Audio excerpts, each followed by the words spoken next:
truth, and the life.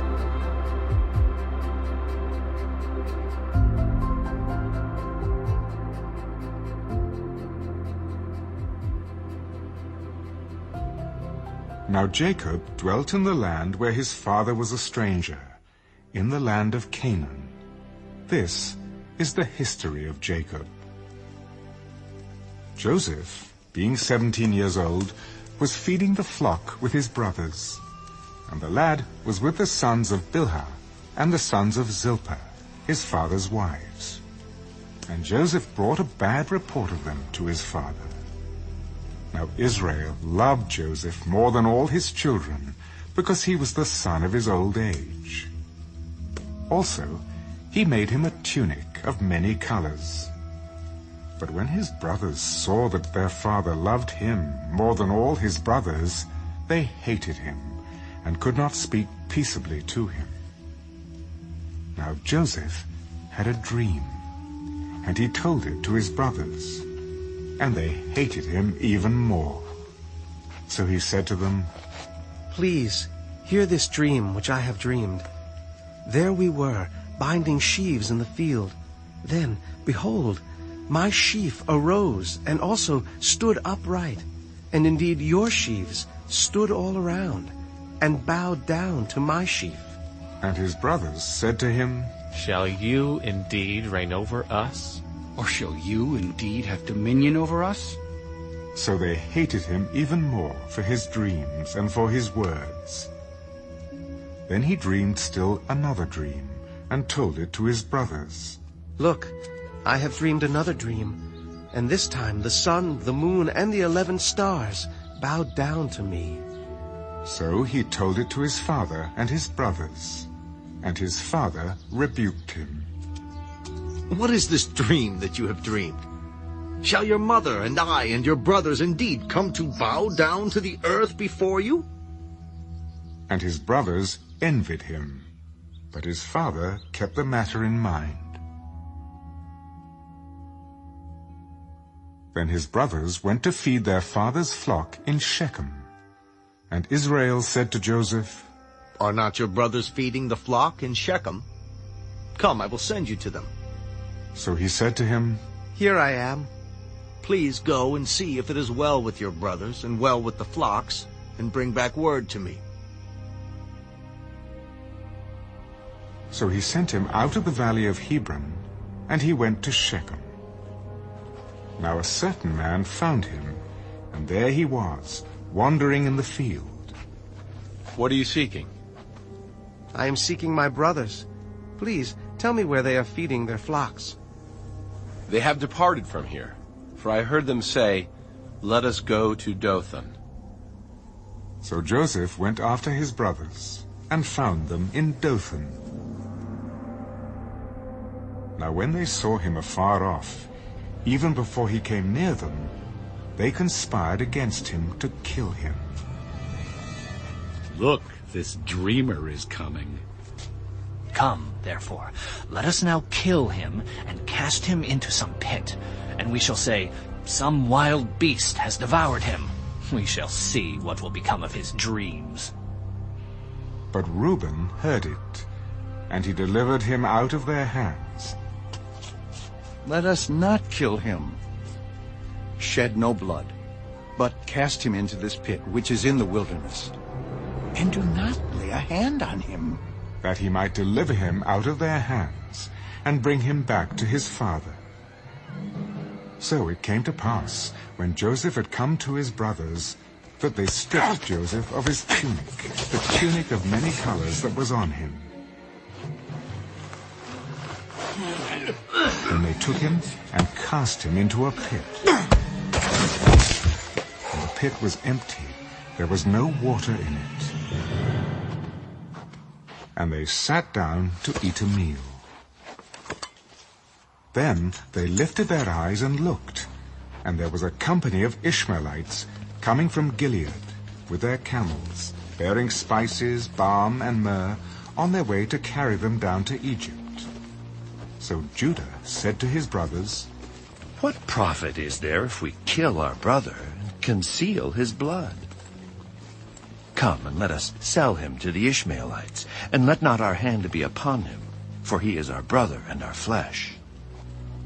And his brothers listened. Then Midianite traders passed by. So the brothers pulled Joseph up and lifted him out of the pit, and sold him to the Ishmaelites for 20 shekels of silver. And they took Joseph to Egypt. Then Reuben returned to the pit, and indeed Joseph was not in the pit, and he tore his clothes, and he returned to his brothers. The lad is no more. And I, where shall I go? So they took Joseph's tunic, killed a kid of the goats, and dipped the tunic in the blood. Then they sent the tunic of many colors, and they brought it to their father. We have found this. Do you know whether it is your son's tunic or not? And he recognized it. It is my son's tunic. A wild beast has devoured him. Without doubt, Joseph is torn to pieces. Then Jacob tore his clothes, put sackcloth on his waist, and mourned for his son many days. And all his sons and all his daughters arose to comfort him. But he refused to be comforted. For I shall go down into the grave to my son in mourning. Thus his father wept for him. Now the Midianites had sold him in Egypt to Potiphar, an officer of Pharaoh and captain of the guard.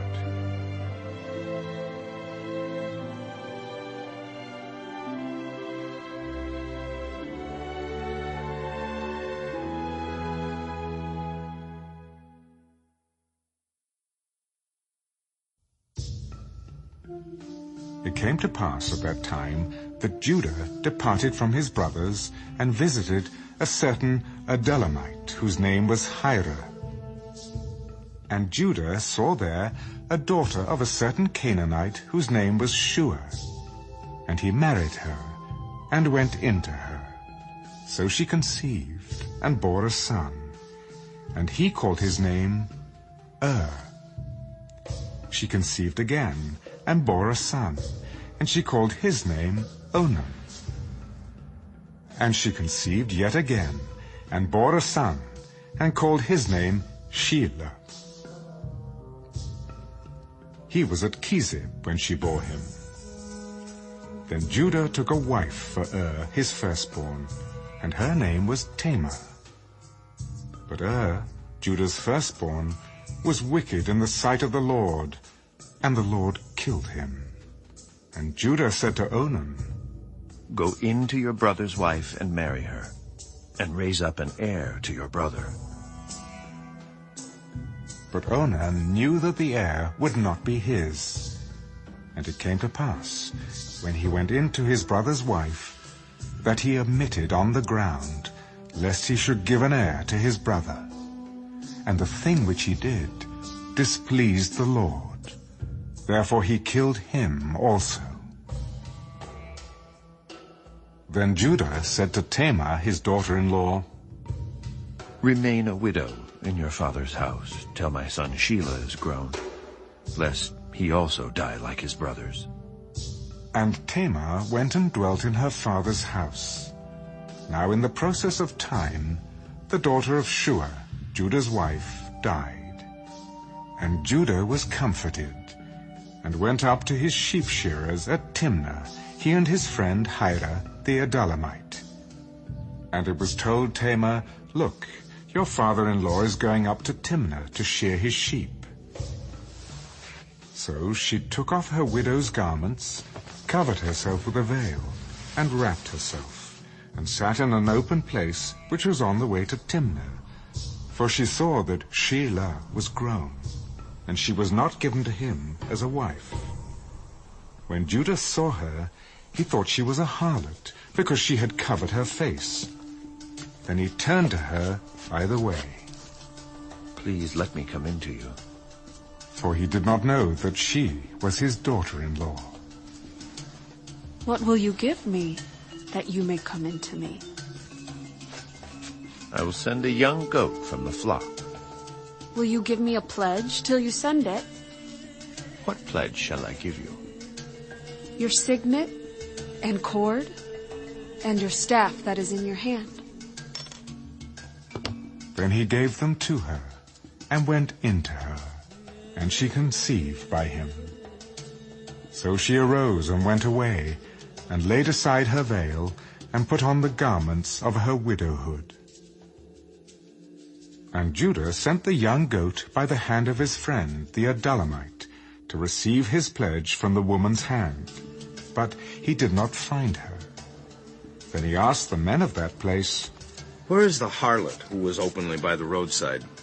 There was no harlot in this place. So he returned to Judah. I cannot find her. Also, the men of the place said there was no harlot in this place. Let her take them for herself, lest we be shamed. For I sent this young goat, and you have not found her. And it came to pass, about 3 months after, that Judah was told, Tamar, your daughter-in-law, has played the harlot. Furthermore, she is with child by harlotry. Bring her out, and let her be burned. When she was brought out, she sent to her father-in-law. By the man to whom these belong, I am with child. Please determine whose these are, the signet and cord and staff. So Judah acknowledged them. She has been more righteous than I, because I did not give her to Shelah, my son. And he never knew her again. Now it came to pass, at the time for giving birth, that behold, twins were in her womb. And so it was, when she was giving birth, that the one put out his hand, and the midwife took a scarlet thread and bound it on his hand. This one came out first. And it happened, as he drew back his hand, that his brother came out unexpectedly. How did you break through? This breach be upon you. Therefore his name was called Perez. Afterward his brother came out who had the scarlet thread on his hand, and his name was called Zerah.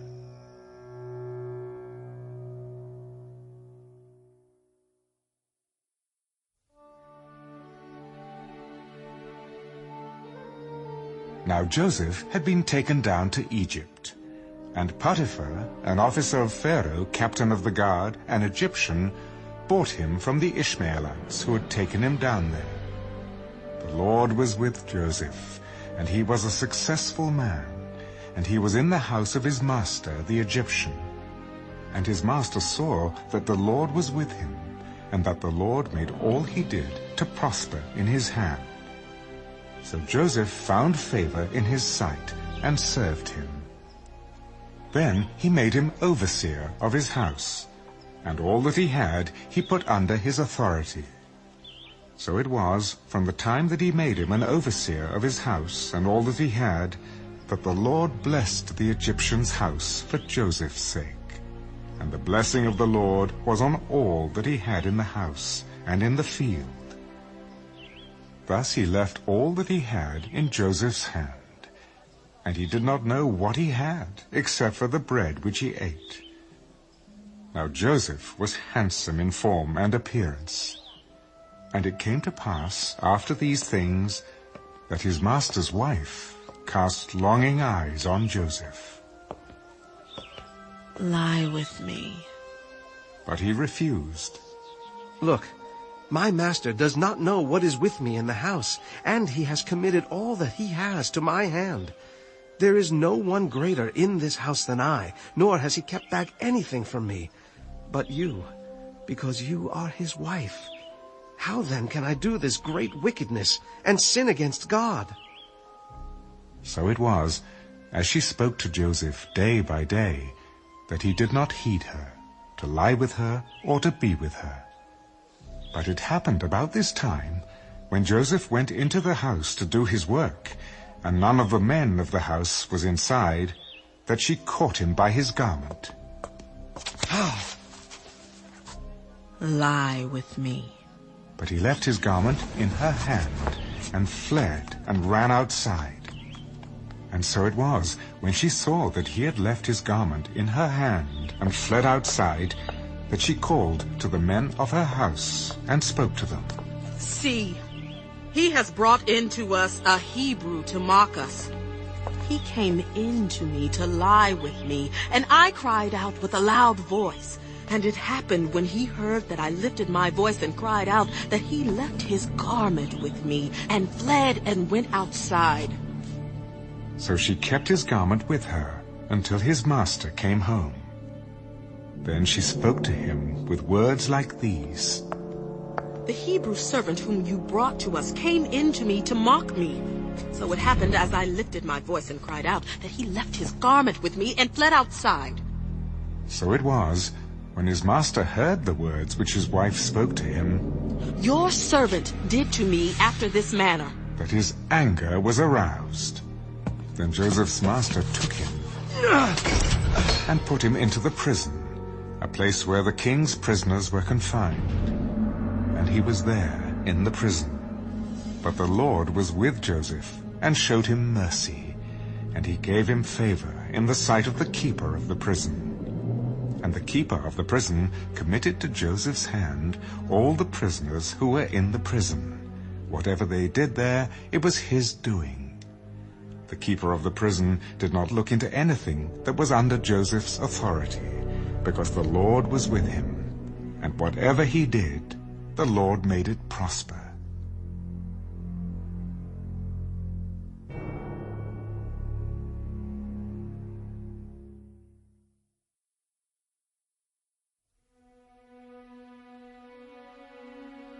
It came to pass after these things that the butler and the baker of the king of Egypt offended their lord, the king of Egypt. And Pharaoh was angry with his 2 officers, the chief butler and the chief baker. So he put them in custody in the house of the captain of the guard, in the prison, the place where Joseph was confined.